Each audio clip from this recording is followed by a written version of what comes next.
The alarms inside the alien research station had never sounded before. Not once in 2,000 years. But tonight, every red light flashed. Every scientist ran. Because deep inside Lab 7, something impossible had happened. The ancient dragon they had captured from Earth's forgotten ruins. The creature they had cut open, tested, and declared dead, had just opened its eyes. And on the security monitor, as chains snapped one by one, the dragon slowly turned its head toward the camera. Then it spoke its first words in 10,000 years.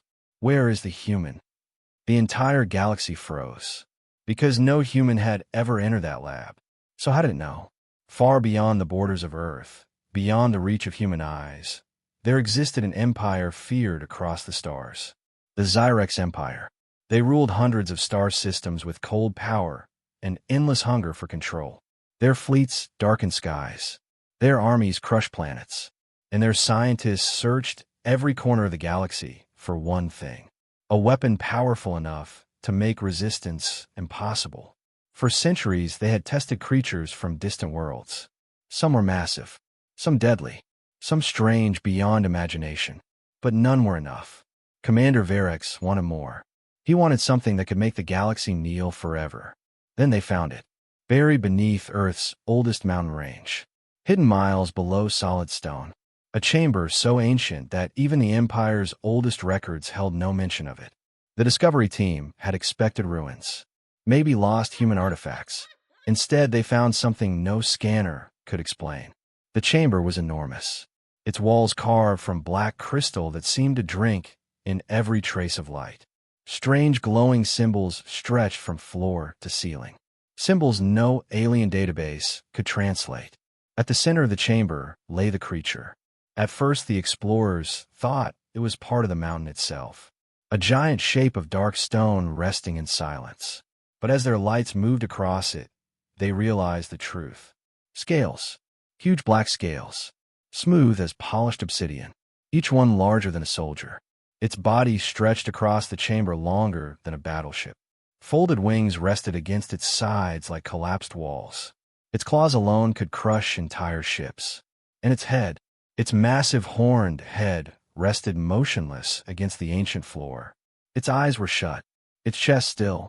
No breath, no movement, no sign of life. A dragon, an ancient dragon. Commander Zyrex arrived within hours. The moment he saw it, greed filled his mind. He did not care about the symbols on the walls. He did not care why it was hidden, or what secrets the chamber held. He saw only power, the greatest biological weapon the galaxy had ever known. He ordered it removed immediately. The operation took weeks. Entire mining fleets were needed to lift the creature from its resting place. Even then, strange things happened during transport. Systems failed without reason. Lights flickered. Several workers reported hearing low sounds through the metal floors, like a heartbeat, but scans showed nothing. The dragon was dead. That was the official conclusion. It was brought to Station X-91, a secret laboratory drifting in deep space far from any world. There the Empire's greatest scientists began their work. They drilled through its scales, injected chemical compounds into its veins, cut samples of tissue and bone for testing. They pushed every known form of energy into its body. And still nothing happened. No twitch, no reaction, no sign that life had ever existed inside it. Month after month passed. Frustration grew. Some scientists believed it was nothing more than a fossil preserved by impossible conditions. Others feared touching it at all. There was something unsettling about its silence. Something unnatural, as if it were not dead, but waiting. Commander Zyrex ignored every warning. Failure was not an option. He ordered one final experiment, a forbidden energy serum. Unstable, untested, powerful enough to destroy entire research sectors if something went wrong. The scientists hesitated. Several refused. Zyrex had them removed. The remaining team prepared the injection in complete silence. The glowing liquid flowed through massive steel tubes, straight into the dragon's chest. For several long moments, nothing happened. The lab remained still. Some scientists sighed in relief. Others shook their heads in disappointment. Then every screen in the chamber flashed red. Warning sirens screamed through the station. Power surged wildly through every system. The floor began to shake. Cracks spread across reinforced steel. And then, slowly, terribly, the dragon's massive black eye opened. The moment the dragon opened its eye, Station X-91 came alive with terror. Red warning lights flashed across every hallway. Sirens screamed through the metal walls. The entire station shook so hard that several scientists were thrown to the floor. Deep cracks split across the reinforced steel beneath their feet. Machines sparked. Screens exploded in showers of glass. And then came the sound that froze every soul in the chamber. A heartbeat. Slow, heavy, powerful enough to shake the lab like distant thunder. Boom. Silence. Boom. Another wave of force rushed through the station. The sound was not just heard. It was felt. It pressed into their chests like invisible weight. Scientists dropped their tools and ran for the exits. Some screamed orders. Others prayed. One collapsed where he stood, unable to move. Commander Zyrex remained on the observation deck above the chamber. His hands gripped the railing so tightly his claws bent the metal. For the first time in years, he felt fear. Below him the dragon began to move. Slowly its massive head lifted from the steel floor. The sound of metal groaning echoed through the chamber. Dust and shattered glass slid from its scales. Its silver eye glowed brighter with every second. Then the second eye opened. Both scanned the room. Calmly. Carefully. There was no wild rage in that stare. No confusion. No panic. Only thought. Ancient thought. Cold and sharp. It understood where it was. It understood what had been done to it. The restraint system activated automatically. Massive chains tightened around its limbs. Energy fields blazed to life. The same restraints designed to hold dying stars in containment. Enough force to crush planets. The chamber lights flickered as the system pushed to maximum power. For one brief moment, it seemed to work. The dragon looked down at the glowing restraints around its body, almost curiously, as if noticing insects crawling across its scales. Then it moved one claw. Just one. The chain shattered instantly. Steel fragments blasted across the chamber like bullets. The shockwave knocked every remaining scientist off their feet. Panic exploded. Security drones poured into the lab from hidden ports in the ceiling. Dozens of them. Their plasma cannons charging at once. Without waiting for orders, they opened fire. Blinding streams of blue energy slammed into the dragon. The chamber vanished in light and heat. Commander Zyrex watched through the smoke, certain nothing could survive that much firepower. Then the smoke cleared. The dragon had not moved. Its scales remained untouched, not even scratched. The creature tilted its head slightly, almost disappointed. Then it opened its mouth. A low breath escaped. Soft, controlled. Blue fire rolled outward like a living storm. The drones vanished instantly. Not destroyed. Erased. Their metal frames melted into glowing ash before hitting the ground. Silence followed. A terrible silence. Zyrex slammed his claw onto the emergency controls. Massive titanium walls dropped from the ceiling. Energy shields sealed every exit. The entire chamber became a prison. But the dragon did not react. It slowly turned its head upward, its glowing silver eyes locking directly onto the observation deck. Onto Zyrex. The commander felt his blood turn cold. Then the dragon spoke. Its voice was deep enough to vibrate through bone. Ancient and heavy with power. You are not the ones I seek. Zyrex stared in disbelief. His voice barely worked. How can you speak Galactic Common? The dragon's eyes narrowed. A faint curl touched its mouth. Almost amusement. I learned your language while pretending to sleep. The words struck harder than any weapon. For months they had cut into its flesh. Tested it. Studied it. And all that time, it had been awake. Listening. Watching. Learning. No one moved. No one breathed. Then the dragon asked one final question. A question that shattered every thought in the room. Where is the human child? Confusion spread instantly. No record showed any child in the lab. No human had authorization to enter this sector. And yet the dragon sounded certain, as if it already knew the answer. Far below the chamber, inside a narrow maintenance tunnel, a 12-year-old boy froze in place. Elias had been repairing a damaged vent line when the voice echoed through the metal walls. He knew that voice. though he had never truly heard it before. And, as fear rushed through him, one terrible truth became clear. The dragon was calling for him. Elias had spent most of his life being invisible. To the Zyrex Empire, he was not a child, not a person, only labor, only another human taken from Earth and forced to work deep inside their endless machines.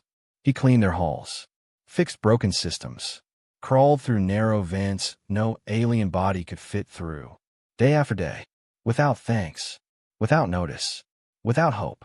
There were thousands like him aboard Station X-91, forgotten workers hidden behind steel walls and locked doors. But Elias was different. He still believed that somewhere beyond the cold metal of the station, freedom was waiting. Months earlier, he had been sent to repair a damaged ventilation line near Lab 7. It was supposed to be a routine task, simple and quick. But while crawling through the narrow vent shafts, he had looked through a maintenance grate and saw it, the dragon.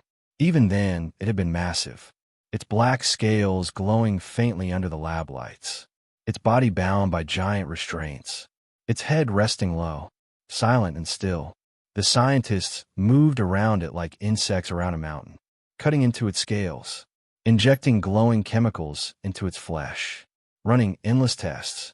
Most workers avoided looking at it. The creature was terrifying, but when Elias saw it, he felt something else. Pity. It looked trapped, not dead, not empty, but suffering. That night he returned, and the night after that, always through the vents where no cameras could see him. At first he only watched. Then one evening he whispered, "Hello." The dragon did not move. Still he kept coming back. He talked quietly through the grate. He told stories of Earth, of green forests and oceans under sunlight, of birds flying free across open skies. He spoke of stars as seen from the ground, of what freedom must feel like. Sometimes he spoke just to hear his own voice, because no one else ever listened. And somehow, deep inside, he believed the dragon could hear every word. One night he climbed down farther than ever before, his hands trembling as he approached the giant creature. Slowly he reached out, his small palm pressing gently against one cold black scale. It felt smooth, ancient, alive. He leaned close and whispered, "You are not alone." Then he left before fear could stop him. He never knew that behind closed eyes, the dragon had heard him. Every word, every visit, every quiet promise of kindness. Now the station was collapsing into chaos. Sirens screamed. Smoke poured through the corridors. Alien guards stormed through every hall, searching for him. Commander Zyrex had given one clear order: "Bring me the human." Elias ran as fast as his legs could carry him, his breath sharp, his heart hammering against his ribs. The floor shook beneath him. Lights burst overhead. The station groaned like it was tearing apart. He turned corner after corner, but armed patrols filled every passage. There was nowhere left to run. Then the roar came, so loud it seemed to rip through the station itself. The sound froze every living thing. A deep, ancient roar filled with fury. And something else. Purpose. The dragon had broken free. Through shattered windows, Elias saw blue fire tearing through entire sections of the station. Walls melted like wax. Security ships exploded in flashes of light. Nothing could stop it. And somehow, Elias knew the truth. It was coming for him. He reached the main hangar and stumbled inside. Huge sealed doors shut behind him with a heavy crash. Dozens of guards surrounded the room, their weapons raised. At the center stood Commander Zyrex. His cold eyes locked onto the boy. "Take him alive," he ordered. The guard stepped forward, plasma rifles charging. Elias backed away until cold steel pressed against his spine. No escape, no hope. Then the world exploded. The massive hangar doors burst inward in a storm of twisted metal and fire. A shadow larger than any ship filled the opening. The dragon stepped through, its silver eyes burning like twin stars, its black scales reflecting the flames around it. Terrifying beyond words, yet impossibly beautiful. Its gaze found Elias instantly. The guards opened fire. Blinding plasma bolts filled the air. But before a single shot could strike him, the dragon spread its enormous wings, shielding the boy completely. The blast hammered against ancient scales. Smoke swallowed everything. When it cleared, the dragon still stood unmoved, untouched. Slowly it lifted its head, its eyes turning toward the soldiers. And in that terrible silence, every alien understood. They had just made the greatest mistake in galactic history. Then the dragon opened its mouth and unleashed hell. Blue fire rolled across the hangar like a living storm. Metal walls melted. Weapons turned to ash. The screams of alien soldiers vanished into the roar of ancient flame. Those who survived dropped their rifles and fled without looking back. Their fear was greater than their loyalty. Commander Zyrex barely escaped through an emergency blast door as the heat tore through the chamber behind him. For the first time in his life, the proud commander ran.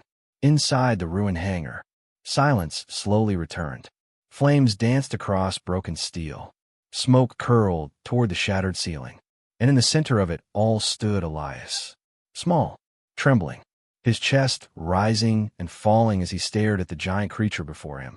The dragon lowered its massive head until one glowing silver eye was level with the boy. For a moment Elias could only stare.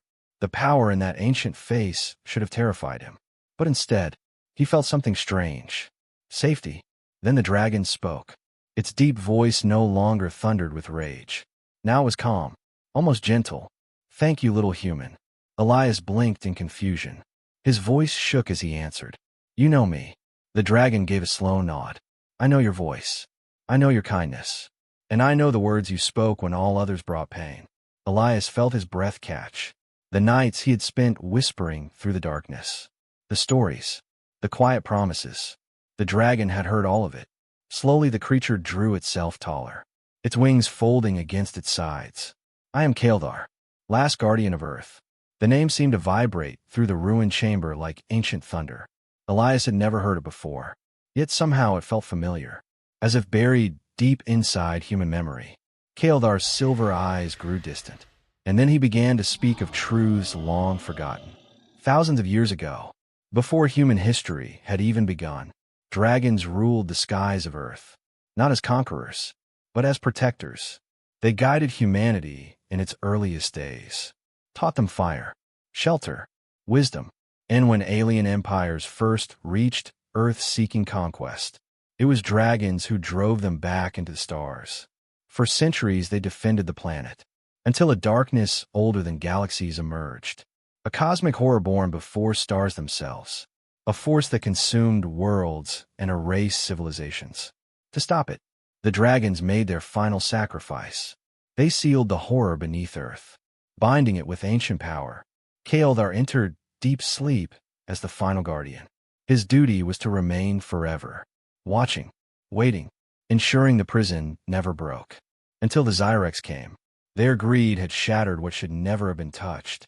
The serum that awakened his body had also weakened the seal. Even now, far beyond the station, the prison was cracking. Across the galaxy, something ancient was beginning to stir. Something only dragons could stop. But there was only one dragon left. Kaeldar turned his gaze fully upon Elias. "Unless," the word hung in the air. "The bond between dragon and human still exists," he said. Elias frowned. "What bond?" Kaeldar's eyes softened. Long ago dragons and humans shared a connection deeper than language, a union of trust. Through that bond dragons drew strength enough to challenge darkness itself, and your kindness awakened it once more. Before Elias could answer, the station trembled violently. Far above them, Commander Zyrex stood inside the orbital command chamber, staring at tactical screens. Fear had twisted into desperation. If he could not control the dragon, he would destroy it. He activated the station's superweapon, a cannon powerful enough to erase entire planets.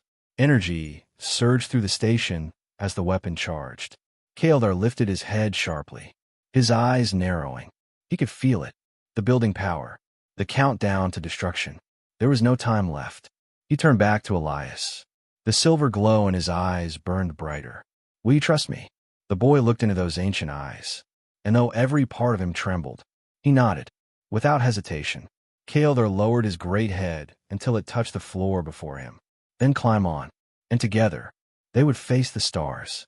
For the first time in thousands of years, a human climbed onto the back of a dragon. Elias gripped the ancient scales beneath his hands as Kaeldar rose to his full height. The power rolling from the dragon shook the shattered hangar. Flames bent away from him. Steel groaned beneath his claws. And then, with one mighty beat of his wings, Kaeldar launched upward. The station roof exploded above them in a storm of molten metal. They burst into open space, into the endless darkness between stars. Below them, Station X-91 glowed like a dying ember, its massive superweapon charging brighter with every second. Elias held on with everything he had. The freezing vacuum should have killed him instantly, but a field of warm, golden energy surrounded both him and the dragon, protecting him, binding him. The moment his hands tightened against Kaeldar's scales, something awakened. A pulse of light surged outward. The ancient bond had returned. Kaeldar roared, and the sound echoed across the stars. His black scales began to glow, darkness fading beneath streams of molten gold. The silver fire in his eyes blazed brighter than suns. His wings expanded wider and wider until they looked like living walls of light. Ancient symbols ignited across his body, burning with power lost for ages. Elias felt it too. Energy surged through him like fire and thunder. Not pain, not fear, strength, connection. He could feel Kaeldar's thoughts, his memories, his purpose. For one impossible moment, boy and dragon were one. Far below, Commander Zyrex stared from the command deck in horror. The tactical screens screamed warnings, energy levels rising beyond every known limit. No, he whispered. Then he gave the final order. Fire. The superweapon unleashed its full power. A beam of white destruction erupted from the station, so bright it lit the surrounding systems like a newborn star. It tore through space toward them, a force capable of erasing planets. Elias shut his eyes, but Kaeldar flew straight toward it. Faster, higher, without hesitation. At the final second, the dragon opened his jaws and released a stream of golden fire, so brilliant it turned darkness into day. The two forces collided. Light exploded across the void. Stars vanished behind the blinding shockwave. For one terrible, endless moment, everything stood still. The galaxy itself seemed to hold its breath. Then came the sound, a crack like the breaking of reality. The beam shattered. The superweapon collapsed inward, and Station X-91 exploded in a storm of fire and broken steel. Commander Zyrex vanished with it, his empire of fear reduced to ash. The shockwave rolled across nearby systems, and something extraordinary happened. Hidden deep within forgotten planets, beneath mountains, under ancient oceans, inside worlds thought barren and dead, eyes began to open. Hundreds, then thousands. Dragons had awakened. They had felt the bond restored. They had heard Kaeldar's call. Humanity's oldest allies were rising once more. Days later, Kaeldar descended through Earth's clouds with Elias still upon his back. The world below stretched wide and beautiful. Blue oceans, green forests, golden deserts. Home. As they landed upon an ancient mountain peak, the earth began to tremble. From every direction they came. Dragons emerged from caves hidden for ages. From ocean depths. From beneath desert sands. From the hearts of sleeping volcanoes. Thousands filled the skies, their wings covering the sun, their roars shaking the heavens. Kaeldar stepped forward and bowed his great head before Elias. The age of dragons begins again. Elias looked upward at the endless sky now filled with wings and fire. And he smiled, because in that moment, the galaxy had learned a truth it would never forget. Humans were never weak. They were never alone. For when humanity rises, the dragons rise with them. And now, the universe would fear both.